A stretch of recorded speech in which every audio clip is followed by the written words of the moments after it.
क्या कोई average student भी नीट क्लियर कर सकता है? क्या सिर्फ 12 से 14 घंटा पढ़ने वाले डॉक्टर बन सकते हैं? ऐसे कई सवाल अगर आपके मन में भी आते होंगे तो आज की ये पॉडकास्ट आपके पूरे सोच को बदल कर रख देगा। क्योंकि हमारे साथ इस वक्त मौजूद है बायोम से नीट 2026 के टॉपर साकिब अहमद, जिनकी मेहनत, सही स्ट्रैटेजी और कंसिस्टेंसी ने उन्हें सफलता हासिल करवाई है। तो आज के इस पॉडकास्ट को एक मिनट भी आप मिस मत कीजिएगा, क्योंकि आज जो टिप्स मिलेगी वही आपके आने वाले नीट में आपको सफलता दिलाएगी। नमस्कार, आप देख रहे हैं बायोम पॉडकास्ट। तो आज हमारे साथ मौजूद है बायोम से नीट 2026 के टॉपर साकिब अहमद।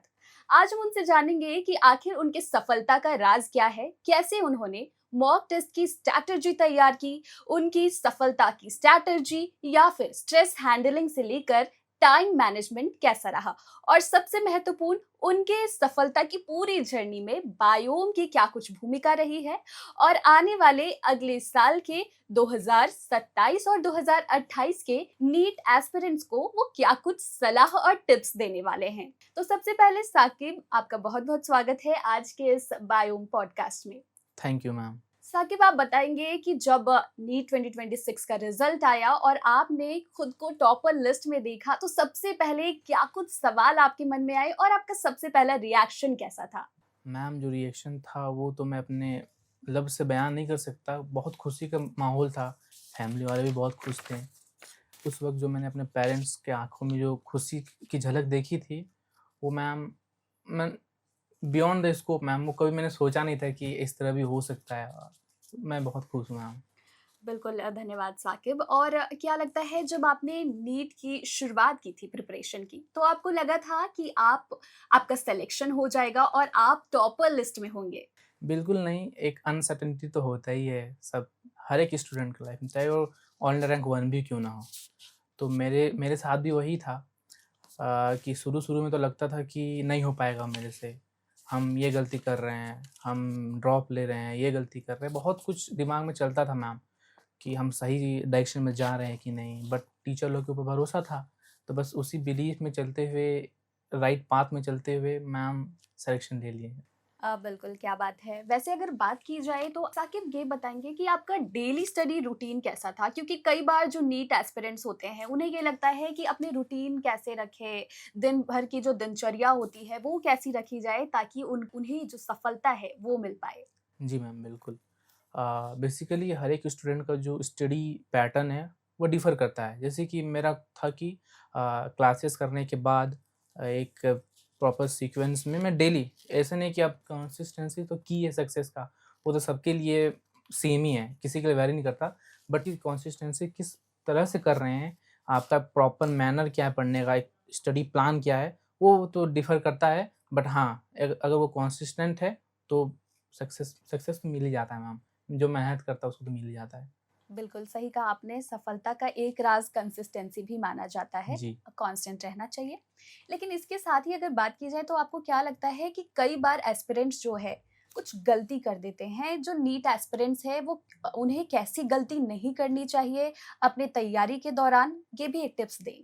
हाँ मैम, सबसे पहले तो रिसोर्स, जो स्टूडेंट जो है क्या करता है ना कि बाहर-बाहर से, मतलब जिसको करना ही नहीं था सॉल्व, उस तरह का पेपर क्वेश्चन सॉल्व करते हैं। मतलब कि जो मतलब इर्रेलेवेंट क्वेश्चन बहुत कोई मतलब लगाते हैं, टाइम से उसमें टाइम बचेगा जाता है और कुछ नहीं होता। एक प्रॉपर स्टडी मटेरियल होना चाहिए जो ऑथराइज्ड हो, जैसे कि बायोम का अपना खुद का मॉड्यूल है, तो वो प्रॉपर टीचर लोग एक प्रॉपर सीटिंग करके वो पे क्वेश्चन बनाए हुए हैं। फिर टीचर जो क्वेश्चन देते हैं, वो ये सब रिसोर्स का गलती होता है कि बाहर से बच्चे लोग ज़्यादा खराब रिसोर्स उठा लेते हैं और टाइम अपना नुकसान कर लेते हैं। उसके कारण क्या होता है कि सिलेक्शन रह जाता है बहुत बच्चों का। मैंने देखा हुआ है, मैंने खुद किया हुआ है, तो देखा क्या हुआ है, मैंने खुद किया हुआ है। बिल्कुल, तो स्टूडेंट्स, आप जो इस पॉडकास्ट को देख रहे हैं, ये गलती जिनके बारे में साकिब बता रहे हैं, ऐसी गलती अगर आप करते हैं तो आप भी इसे रिपीट ना करें। इसके साथ ही अगर साकिब बात किया जाए, साइंस सब्जेक्ट की जब बात आती है तो सबसे मुश्किल जो सब्जेक्ट होता है, फिजिक्स कहा जाता है। जी, जी। तो ऐसे में आपके लिए कौन-सा सब्जेक्ट सबसे ज़्यादा मुश्किल रहा है? और अगर फिज़िक्स की बात की जाए तो फिर उसमें कैसी तैयारी होनी चाहिए? मैम मेरा थोड़ा अलग था, हमको फिज़िक्स बहुत पसंद है। मेरा फिज़िक्स में भी स्कोर बढ़िया रहा है। तो मेरे लिए सबसे हार्ड केमिस्ट्री था मेरे लिए बेसिकली। अ, कुछ था मेरा, हमको थोड़ा प्रॉब्लम था केमिस्ट्री में, पता नहीं क्यों। फिज़िक्स में हमको बहुत अच्छा लगता है सॉल्व करने में, उसका जो कॉन्सेप्ट जानने में। मीन्स बेसिक थिंक जो उसमें होता है समझने के लिए, उसका अलग फिज़िक्स है, रियल लाइफ देखते हैं डेमोन्स्ट्रेशन, तो इसीलिए बट केमिस्ट्री में हमें थोड़ा प्रॉब्लम होता था। वो सबका डिफ़र करता है।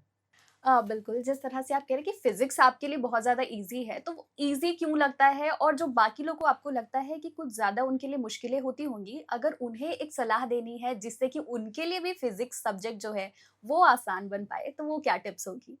जी। उसके लिए तो सबसे पहले बेसिक्स कॉन्सेप्ट जानना ज़रूरी है, जो टीचर बायो के टीचर बहुत अच्छे से एक्सप्लेन करके बताते हैं। उसके बाद जो आता है क्वेश्चन प्रैक्टिस, तो क्वेश्चन प्रैक्टिस का अच्छा रिसोर्स होना चाहिए। और उसके बाद है कि मैंने खुद जो एक्सपीरियंस किया हुआ है, मैंने खुद का अपना, मैंने जेईई मेंस का पीवाईक्यू मतलब जितना भी 26 इयर्स का था, पूरा सॉल्व किया हुआ है। मतलब एक बार नहीं, 2 या 3 बार, मतलब क्वेश्चन जो मेरा नेगेटिव होता था जिसको सॉल्व नहीं कर पाते, उसको तो मैंने 3 बार तो सॉल्व किया ही किया है।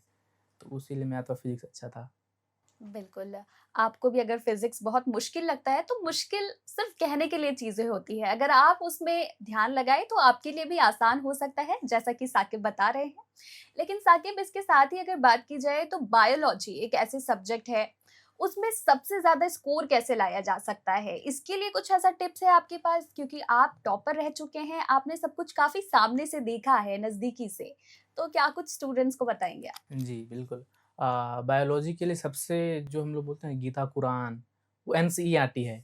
एक-एक लाइन को डीपली समझ करके उसको रिवाइज़ करने से ही बायोलॉजी में स्कोर अच्छा बनता है, क्योंकि जो हम लोग देख रहे हैं, जो पेपर हम लोग को हुआ था 3 मई को, उसमें भी बायोलॉजी एनसीईआरटी से आया हुआ था, रीट में भी एनसीईआरटी से आया हुआ है।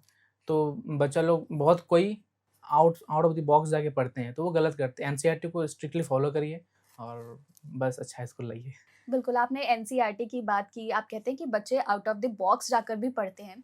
ऐसे में एक बड़ा सवाल आता है बच्चों के मन में भी ये कन्फ्यूज़न बार-बार आते हैं कि अगर ऑनलाइन क्लासेस ले रहे हैं, वो ज़्यादा महत्वपूर्ण इम्पोर्टेंट होता है या फिर ऑफलाइन क्लासेस? क्योंकि बच्चे हमेशा इसमें कन्फ्यूज़ पाए जाते जी, हैं। जी। बेसिकली ऑफ़लाइन क्लासेस बहुत अच्छे होते हैं। मतलब यहाँ पे होता है कि डाउट सेशन होते हैं। बच्चे को एक प्रॉपर गाइडेंस मिलता है कि ये करना चाहिए। टीचर हम लोग को क्योंकि इमोशनली सपोर्ट ऑनलाइन में नहीं मिल पाता। ऑफ़लाइन में इमोशनली सपोर्ट मिलता है। अगर कुछ प्रॉब्लम होता है, टीचर से जाके बात कर सकते हैं। तो ये चीज़ है एक ऑफ़लाइन और ऑनलाइन में डिफ़रेंस, क्योंकि वो सिर्फ़ आप स्क्रीन में देख कर के, स्क्रीन में होता क्या है कि आपको बाहर से भी कुछ फ़ीड ले सकते हैं, इंस्टाग्राम वगैरह जो सोशल मीडिया है, उसमें बहुत ज़्यादा डाइवर्सिफ़िकेशन हो जाता है कि मेरे पास बहुत ज़्यादा रिसोर्स आ जाता है यूज़ करने के लिए, तो वो गलत होता है उसमें। फिर लेकिन ऑफ़लाइन केस में क्या होता है कि टीचर सामने खड़ा है, तुम अगर नहीं पढ़ोगे डाँटेंगे टीचर, इमोशनली सपोर्ट करते हैं, समझाते हैं अच्छे से, डाउट सेशन लेते हैं, तो वो ये दोनों में डिफ़रेंस है मैम।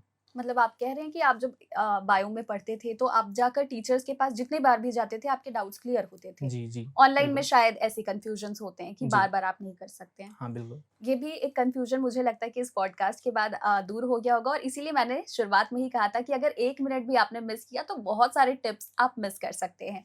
इसके साथ ही अगर बात की जाए साकिब, तो जब आपने बायो में एडमिशन लिया होगा, उसके बाद ही समय-समय पर मॉक टेस्ट भी होते हैं। जी, और मॉक टेस्ट इसीलिए करवाए जाते हैं कि आप देख पाएँ कि आप कहाँ तक पहुँचे हैं, कितनी कैपेबिलिटी है आपके अंदर और क्या कुछ सुधार करने चाहिए। जी। ऐसे में कई बच्चे मॉक टेस्ट से कई बार घबराते भी हैं कि बार-बार टेस्ट हो रहे हैं, बार-बार एग्ज़ाम्स देने हैं। आपके लिए ये मॉक टेस्ट कितना इम्पोर्टेंट रहा है? मॉक टेस्ट तो मैम टर्निंग पॉइंट होता है। जो बच्चा मॉक टेस्ट नहीं देता, मैंने देखा हुआ है, बहुत ऐसे दोस्त हैं बोलते थे कि छोड़ो ना यार, मैं बाद में एग्ज़ाम के कुछ समय पहले कर लूँगा, मॉक टेस्ट दे दूँगा। तो उससे होता क्या है ना कि बच्चा का उसका कंटेंट भी मतलब जो पढ़ा हुआ अच्छा है, तो स्कोर लेकिन गिर जाता है। उसके कारण क्या होता है ना कि प्रैक्टिस कम होता है, नेगेटिव सिली ज़्यादा हो जाता है, जो बच्चा मॉक टेस्ट नहीं देता। और जो बच्चा प्लेंटी अमाउंट ऑफ क्वेश्चन बनाता है, बहुत ज़्यादा मॉक टेस्ट देता है, उसके पास ये बेनिफिट होता है कि वो जो नेगेटिव कर सकता था एग्ज़ाम में, वो पहले कर चुका होता है। एनालाइज़ करता है पेपर को, उससे क्या गलती करता है, पढ़ा हुआ है। जैसे कि मैं खुद एनसीईआरटी पढ़ा, मैंने कोई चैप्टर एनसीईआरटी पढ़ा है। क्वेश्चन आया एग्ज़ाम में, मैंने फिर भी गलत कर दिया, पढ़ने के बावजूद भी। तो वो मेरा क्या बोल सकते हैं उसको कि लैक ऑफ कंसंट्रेशन था उसमें पढ़ने के लिए। लेकिन जब पेपर में क्वेश्चन आ जाता है तो फिर उसको हम अपना मेमोरी में स्टोर कर लेते हैं पूरा हमेशा के लिए, वो जो परमानेंट मेमोरी होता है उसमें। बिल्कुल, क्या बात कही साकिब आपने। लेकिन इसके साथ ही अगर बात की जाए, आपके सामने अगर अभी कोई ऐसा स्टूडेंट बैठा हो या फिर कई स्टूडेंट्स ऐसे देख रहे होंगे, जिनका सिलेक्शन इस बार के नीट एग्ज़ाम में नहीं हुआ, उन्हें क्या कुछ टिप्स देना चाहेंगे आप और क्या कुछ कहना चाहेंगे? क्योंकि बहुत सारे स्टूडेंट्स ऐसे मायूस होंगे, लेकिन उन्हें भी ऐसा लगता होगा कि क्या कमी रह गई, किस पर ज़्यादा ध्यान देना चाहिए, काम करना चाहिए कैसे चीज़ों पर? उन्हें क्या कहेंगे? मैम इसमें 2 तरह के बच्चे होते हैं। एक जिसका सिलेक्शन कुछ मार्क्स से रह जाता है और इसका जो पढ़े ही नहीं है कभी। तो जो कुछ मार्क्स से रह जाते हैं उसके लिए ये टिप्स है मेरी तरफ से कि आपके पास रिसोर्स जैसे कि बायो में रिसोर्स बहुत अच्छा है, तो कोई एक रिसोर्स पकड़िए बढ़िया। उसके बाद उसमें लग जाइए। क्वेश्चन प्रैक्टिस बहुत इम्पोर्टेंट है। बहुत बच्चा क्वेश्चन प्रैक्टिस ही नहीं करता। फिर जो बच्चा पढ़ा नहीं था उसके लिए है कि आप अपना कंसिस्टेंसी बनाइए सबसे पहले, क्योंकि की ऑफ सक्सेस तो कंसिस्टेंसी है। तो कंसिस्टेंसी बनाइए पहले, फिर अच्छा रिसोर्स पकड़िए कि बायो हम लोग इधर नॉर्थ में जो जिधर भी जितना एरिया है, सब में सबसे अच्छा इंस्टीट्यूट बायो में है। हाँ, बच्चे लोग को यही सजेशन है कि मैं बच्चे लोग क्या मैं दोस्त भाई-बहन जो भी है, तो वही सजेशन है कि आप लोग बायो में इंस्टीट्यूट आइए, अच्छा रिसोर्स लीजिए, मेहनत करिए और डॉक्टर बनिए। बिल्कुल। और इस तरह से अगर बहुत सारे एस्पिरेंट्स अभी भी हैं जो आने वाले अगले साल में 2027 में, 2028 में नीट के एग्ज़ाम्स देंगे और आपने कहा कि बायोम जो है बहुत अच्छा संस्थान है, बहुत अच्छे से यहाँ पर ट्रेनिंग दी जाती है, पढ़ाया जाता है। तो साकिब आप ये बताएँगे कि आने वाले अगले सालों में जैसे 2027, 2028 में जो नीट एस्पिरेंट्स हैं, तैयारी कर रहे हैं, उन्हें आप क्या कुछ टिप्स देना चाहेंगे? आपने जैसा कि बताया कि बायोम संस्थान का अब नाम भी दूसरे राज्यों में है। आपने तो यहाँ से तैयारी कर ली, बाकी स्टूडेंट्स को, एस्पिरेंट्स को क्या टिप्स देंगे? जी मैम। सबसे पहले तो बायोलॉजी के लिए एनसीईआरटी को रिवाइज़ करिए बार-बार, 4 बार, 5 बार, 6 जितना भी कर सकते हैं, जितना टाइम आपके पास उस हिसाब से करिए। दूसरा कि मॉक टेस्ट दीजिए, टीचर के ऊपर भरोसा करिए, उनका जो गाइडलाइन है मानिए। वो जो क्वेश्चन करवा रहे हैं, क्वेश्चन प्रैक्टिस करवा रहे हैं, उनको अच्छे से रिवाइज़ करिए और लास्ट यही है कि कंसिस्टेंट रहिए, एक पर्टिकुलर पैटर्न में पढ़िए, बस इतना ही है। बिल्कुल कंसिस्टेंसी जो आप बता रहे हैं सफलता की एक चाबी कहा जाता है, वो हर चीज़ में बरकरार होनी चाहिए। लेकिन इसके साथ ही साकिब आप पर आती हूँ एक बार फिर से मैं और आपने बायोम के लक्ष्य बैच से पढ़ाई की है। तो ऐसे में आपके हिसाब से इस बैच की कौन-सी ख़ास बात है जिसने आपकी पढ़ाई को और मजबूत बनाया और आपके इस जर्नी में महत्वपूर्ण भूमिका निभाई है? जी मैम, इस बैच में सबसे पहले तो इसका जो स्टडी होता है वो स्ट्रक्चरल प्लान, मतलब कि एक स्टडी स्ट्रक्चर प्लान होता है उसमें। जो जितना भी टीचर पढ़ाते हैं सब कॉन्साइज़ होता है, जिस जो नीट में आता है बेसिकली। उसके बाद इस यहाँ पे doubt session specially doubt session बहुत अच्छा होता है, टीचर लोग बहुत अच्छा गाइड करते हैं। फिर लक्ष्य बैच के लिए मैं बताऊँ तो इसमें प्लस पॉइंट भी होता है कि हम लोग को थोड़ा ज़्यादा प्रिविलेज मिलता है इस बैच में कि हम लाइब्रेरी अच्छे से जाके जॉइन पढ़ सकते हैं। टीचर लोग से हम लोग लक्ष्य बैच का जो बच्चा है वो कोई भी क्लास में जाके जिसको जिनसे उनको पढ़ने का मन, टीचर क्योंकि एक होता है फ्रेंडली नेचर जो टीचर के साथ होता है, जो बैठा हुआ रहता है, तो इसीलिए मतलब वो कोई भी टीचर के साथ जाके पढ़ सकते हैं अपने हिसाब से। और बस यही है मैम कि हाँ, लक्ष्य बैच बहुत अच्छा बैच है बायोम का, वो स्कोर मतलब सबसे ज़्यादा रिज़ल्ट देने वाला बैच लक्ष्य बैच है। बिल्कुल, आप जिस तरह से बता रहे हैं लक्ष्य बैच बहुत ज़्यादा अच्छा बैच है और स्कोर देने वाला जी। है। तो इसी से रिलेटेड एक और सवाल होगा ताकि जिस तरह से आपने तो एग्ज़ाम क्लियर कर लिए हैं, सफलता हासिल कर ली है और अब आने वाले समय में जो बच्चे 2027 के लिए तैयारी कर रहे हैं और लक्ष्य बैच में क्या उन्हें आप जॉइन करने की सलाह देते हैं? लक्ष्य बैच से पढ़ाई करने की सलाह देते हैं और क्यों? हाँ, बिल्कुल। लक्ष्य बैच में सबसे पहले तो ये है कि वो वहाँ पे जो स्टडी होता है, स्ट्रक्चर्ड प्लान होता है, एक प्रॉपर टाइम टेबल बनता है स्टूडेंट का। दूसरा ये है कि वहाँ पे लाइब्रेरी सपोर्ट अच्छा मिलता है, टीचर गाइडेंस भी बहुत अच्छा मिलता है। फिर वहाँ का जो मेंटरशिप बहुत अच्छे होते हैं वहाँ पर। एक इंटरवल में सर लोग आते हैं हम लोग को गाइडेंस देने के लिए। फिर टॉपर्स लोग को बुलाया जाता है। और उसके बाद यहाँ पे जो क्वेश्चन प्रैक्टिस भी होता है लक्ष्य बैच का स्पेशली, तो कुछ जो लेवल है थोड़ा बढ़ा करके किया जाता है। फिर इस बैच में जो एक होता है ना कॉम्पिटिटिव, एक स्टूडेंट को क्या चाहिए, कंपटीशन चाहिए, तभी वो अपने दोस्त से कॉम्पीट करेगा तो फिर कुछ अच्छा स्कोर करेगा। तो मेरा ऐसा था कि हम तो अपने दोस्त लोग से कंपटीशन करते थे कि उन लोग का स्कोर बहुत अच्छा आता था। हम सोचे कि आज इसको बीट करेंगे, फिर उसके बाद जिसका अच्छा था उसको बीट करेंगे। तो बीट करते-करते मैम अच्छा स्कोर मैंने भी ले आया। बिल्कुल और इसके साथ ही एक और सवाल इसी से रिलेटेड है लक्ष्य बैच से, क्योंकि कई बार बच्चे जो होते हैं वो एडमिशन तो ले लेते हैं पर सोचते हैं कि सफलता कैसे हासिल होगी, और एडमिशन तो ले लिया है। ऐसे में उन बच्चों को जो लक्ष्य बैच से अब जुड़ चुके हैं, उन्हें इसका फायदा उठाने के लिए क्या कुछ टिप्स आप देना चाहेंगे? सबसे पहले तो एक किसी बैच में या फिर कोई इंस्टीट्यूट में सिलेक्शन के बाद ज़रूरी नहीं है कि वो मतलब बच्चा सक्सेसफुल हो जाए, क्योंकि उसके लिए अपना खुद का मेहनत करना ही पड़ता है। सेल्फ मैनेजमेंट, सेल्फ मोटिवेटेड बच्चे को होना ही पड़ेगा सबसे पहले तो। और उसके बाद इन्वायरमेंट में डिपेंड करता है कि बायो का इन्वायरमेंट है, इसका बैचेस में जो टीचर का इन्वायरमेंट, वो जो क्लास में माहौल बनाते हैं, वो सब है। सब कुछ मायने रखता है एक स्टूडेंट के लिए। ऊपर से डॉक्टर बनने जा रहे हैं, तो हर एक चीज़ को समझने के लिए भी एक होता है ना कि टीचर लोग गाइड करते हैं कि तुमको ज़िंदगी में क्या करना है, किस तरह डिसीज़न लेना है, हर चीज़ सिखाया जाता है यहाँ पे। बिल्कुल, डिसीजन मेकिंग की बात आपने जी, की, जी। पढ़ाई की बात आपने की, और आप जिस तरह से बात कर रहे हैं एकदम डॉक्टर के जैसे बात भी कर रहे हैं, पूरे सीरियस होकर। लेकिन ये जो जर्नी आपकी रही है बायोम इंस्टीट्यूट की, ऐसे कई कभी-कभी ऐसा भी होता होगा कि बहुत फ़नी माहौल हो जाता होगा, या फिर ऐसी कोई घटना याद आती है जिसे सोचकर आपके चेहरे पर मुस्कान आ जाती है, हँसी आ जाती है? ऐसे कई दोस्त यार आपको यहाँ पर मिले होंगे कि आप भले ही आगे बढ़ जाए लाइफ में, लेकिन इस इंस्टीट्यूट को नहीं भूल पाए, ऐसा कोई इंसिडेंट?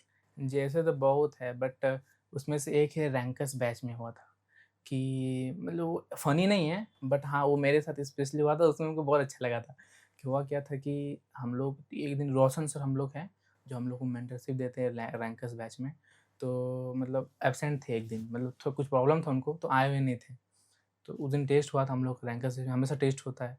तो उसका प्रॉपर डायरी बनाते हैं हम लोग कि इतना स्कोर बना, इतना नेगेटिव हुआ। मतलब कि तो उस दिन क्या हुआ, सर आए हुए नहीं थे और डायरी चेक करने वाला कोई था नहीं। तो हम क्या किए ना, वो फ़ोटो खींच के सर को भेज दिए कि सर देखिए मेरा इतना स्कोर बन रहा है।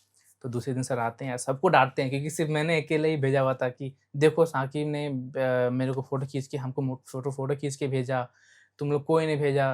वो मैम एक हम हमेशा हमको याद रखा है कि हाँ सर थोड़ा तारीफ़ तो किए थे उस समय, मेरा कुछ ज़्यादा किए थे।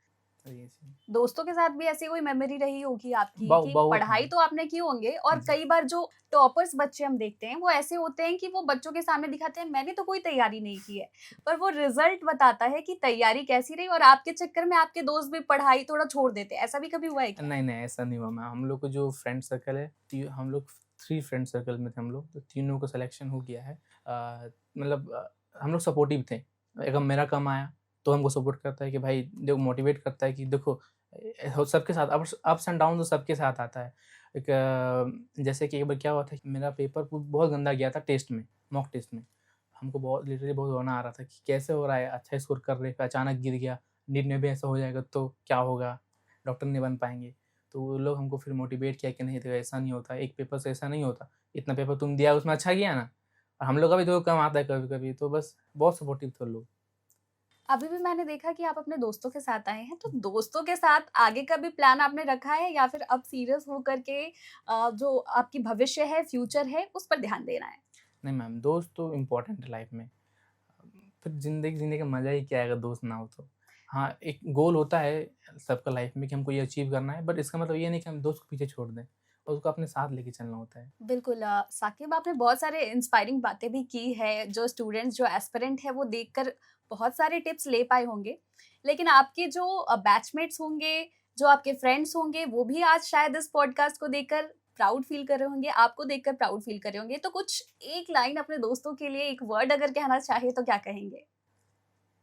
एक वर्ड मुश्किल है, बहुत सारे वर्ड आ रहे हैं दिमाग में, बट तो बहुत सारे वर्ड्स भी आप कह सकते हैं जो आपके दोस्त समझ जाए इस पॉडकास्ट को देखकर। सबसे पहले तो उन लोग को थैंक यू बोलना चाहूँगा कि इतना हमको सपोर्ट किया उन लोग। दूसरी बात, देख ले भाई मैं आज यहाँ बैठा हुआ हूँ, अब तुमको भी एक दिन बैठना है जिनका नहीं हुआ है। अब बहुत से दोस्त हैं जिनका सपना था बैठने का, बट देखो मैं यहाँ बैठा हुआ हूँ। क्या बात है! तो देखिए जो इनके दोस्त हैं देख लीजिए, आज साकिब यहाँ बैठे हैं और इन्होंने एक और मैसेज भी दिया कि इनके जो जिनका नहीं हो पाया है जो दोस्त है, उन्हें भी एक दिन यहाँ पर आना है। जी। बहुत-बहुत धन्यवाद साकिब आपका और इसके साथ ही अब एक हम रैपिड फायर राउंड रखेंगे क्योंकि बहुत सारे सवाल जवाब तो हो गए। इस रैपिड फायर में आपसे मैं सवाल पूछूँगी और बहुत जल्दी आपको इसका जवाब देना है। Hmm, so are you ready for that? Yes ma'am. तो साकिब आप बताएँगे favourite subject, biology, toughest subject, physics, daily study hours, 10 hours mobile usage, minimum, motivation, parents, favourite teacher, Santosh sir, success formula. Consistency. क्या बात है! बहुत-बहुत धन्यवाद और इस रैपिड फायर राउंड में आपने बहुत अच्छे से जवाब दिया है। Thank you ma'am. साकिब एक महत्वपूर्ण और अहम सवाल ये भी आता है कि बहुत सारे स्टूडेंट्स हैं क्योंकि लाखों लाख स्टूडेंट्स हर साल नीट की प्रिपरेशन करते हैं, एग्जाम्स देते हैं। तो कई एस्पिरेंट्स जो है वो ड्रॉप आउट कर चुके हैं और अब ऐसा सोच रहे हैं कि अब नहीं हो पाएगा, अब मुझे स्ट्रीम चेंज कर देना चाहिए, किसी और सब्जेक्ट की तैयारी करना चाहिए। ऐसे एस्पिरेंट्स को आपकी क्या सलाह होगी? जी मैम, ये तो मैं सबसे अच्छा हमको लगता है कि मैं ही बता पाऊँगा इसका आंसर, क्योंकि मैंने 2024 में पेपर दिया था, तो उसमें मेरा स्कोर कुछ 633 बना था। तो उस समय सिलेक्शन 652 में मतलब कट ऑफ गया था, लास्ट कट ऑफ। तो उस हिसाब से मतलब हम बहुत नज़दीक थे सिलेक्शन के। फिर 2025 में भी मेरे साथ कुछ ऐसा हुआ, क्योंकि टेस्ट में मेरा स्कोर बहुत अच्छा रहता था, बट पेपर हार्ड आने के कारण हम थोड़ा-सा डिमोटिवेट या फिर बोल सकते हैं कि अनकॉन्शियस हो गए थे पेपर में। तो उसके कारण मेरा पेपर ख़राब चला गया था, तो मेरा स्कोर 509 बना था, फिर भी सिलेक्शन नहीं हुआ।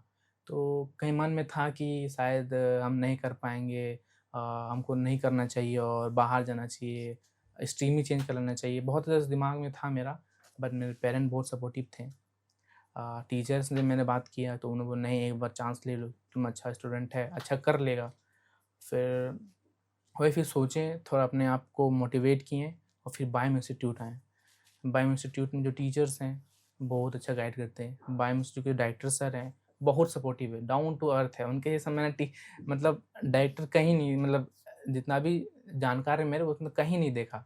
इतना डाउन टू अर्थ है। हमारे क्लास में मंथ में एक बार तो आ ही जाते थे सर हम लोग को मेंटर करने के लिए। ऐसे ही कहीं अगर बाहर में मिल गए तो सर रोक के बोलते थे कि इस तरह पढ़ाई करो, इस तरह एक प्रॉपर स्टडी प्लान बनाओ, एक डायरेक्शन लो, एक पाथ लो, तभी डॉक्टर बन पाएगा।